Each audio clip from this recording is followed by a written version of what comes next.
What's up, y'all? This your girl, Miss Maggie T with Atlanta Falcons Nation. If you're new to the channel, please hit that subscribe button so you won't miss another post from me. But let's go ahead and get into it, people. I'm having a wonderful birthday weekend, actually. I definitely wasn't expecting any type of news to break this weekend, but here we are. Sunday evening, and the news has broke out a little bit earlier today. And that is, there was a deal struck between the Tennessee Titans and the Atlanta Falcons for Julio Jones. And with that, the Falcons get a 2022 second rounder and a 2023 fourth rounder. Of course, the Titans in return gets Julio Jones and a sixth rounder in 2023. Of course, the Titans takes on Julio Jones' salary of $15.3 million in 2021 and the rest of the deal. Of course, the Falcons have $7.75 million in dead money this year. Now, that I say is a definitely smart way of going about things. It could have been a whole panic situation. We could have been asked out right here, but honestly, this was a win for the Falcons after dumping Jones' salary, because this was a cap and cash move. Above all the rest, it was business, and of course, some teams wanted Atlanta to absorb part of his payout. And of course, there was rumors about a first round pick and everything, but were they willing to take on that contract is the question. Of course, by moving him after June 1st, it offered us some relief against the cap this season, because the dead money owed to him would be split between this season and next. So overall, it was a smart move. And you already know Julio Jones requested to get up out of here. He wasn't happy with the Falcons, and with dignity, we did that for him. He got his wish.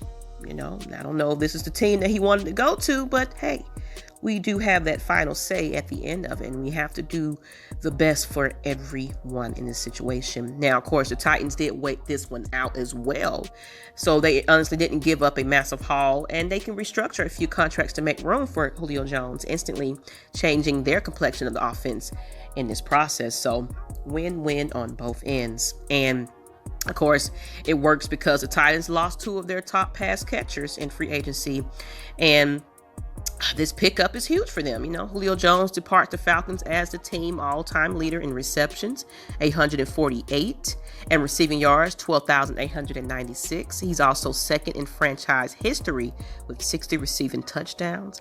In 8 postseason games, he's had 61 receptions for 834 yards with 6 touchdowns. So, and the team can't be more ecstatic other than the Titans players Derrick Henry and A.J. Brown. They definitely both expressed on social media their interest in having Julio Jones as a teammate. And of course, there was a TikTok video going to Jones explaining why the Titans will be the perfect fit for that star receiver. So I guess the franchise answered to it. The offer was good for them, and they went with it. Can't be mad at that. Now, Arthur Blank did make a statement. He stated Julio Jones will always be a part of the Falcons story, having set numerous records and creating many great memories for all our fans, including me, since the day we drafted him. He has been a fixture on our team for almost half the time I have owned the Falcons, and we both move in another direction. I'm deeply grateful for what Julio Jones has done for our team and what he has meant to our city, and in my mind, he will always be part of the Falcons family. I wish him nothing but the best in Tennessee and throughout his entire life. And classic way of doing things. They handle it with grace. They give the man his dignity. It wasn't a lot of bashing, but it was true. We had to focus on who was there, period. But the business was going to get done regardless. Everybody was, sticking their nose into places they don't need to be. Allow it to take place, and it will happen. They was real hush-hush about this. Be real. And we finally got what we, needed to hear. So now this huge Julio Jones saga can kind of end at this point, because he's no longer Atlanta Falcon. Now, of course, with our new head coach and general manager, we had that major salary cap issue. And this trade will now allow us to sign our rookie class, So it's a good thing for us. I hope you guys come out here and just kind of rethink about it. I know it's we're getting rid of one of the best to ever do it for the Atlanta Falcons. But the previous coaches and owners and everything, it was just the previous regime, just didn't make this situation any easier with these crazy contracts and things like that. So we pretty much had to make these tough decisions, unfortunately. Of course, we do have options to fill in for Julio Jones, Calvin Ridley, as well as, you got Kyle Pitts, Russell Gage, Olamide Zaccheaus, and Frank Darby.